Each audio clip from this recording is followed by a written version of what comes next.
ভারত সেবাশ্রম সংঘের বীর সন্ন্যাসী তথা শত কোটি সনাতনীদের প্রাণ পুরুষ কার্তিক মহারাজকে মুখ্যমন্ত্রী মমতা বন্দ্যোপাধ্যায় কুরুচিকর মন্তব্যের প্রতিবাদে আন্দোলনের ঝড় আছড়ে পড়ল মালদায়। শহরের রাজপথে ধিক্কার ও প্রতিবাদ মিছিলে সামিল শতাধিক মহিলা। আজ বিকেলে সনাতন হিন্দু ধর্ম ভারত সেবাশ্রম সংঘ হিন্দু মহিলা সমিতির মালদা শাখার পক্ষ থেকে এই ধিক্কার মিছিলের আয়োজন করা হয়েছিল।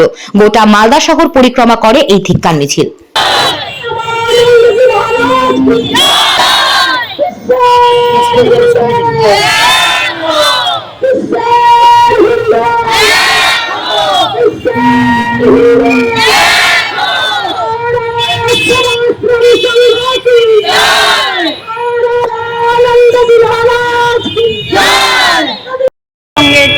সনাতন ধর্মের কার্তিক মহারাজকে নিয়ে তাকে যে কুরুচিত কথায় অপমান করেছে তার ধিক্কার মিছিল জন্য আমরা এই সভাটা করেছি।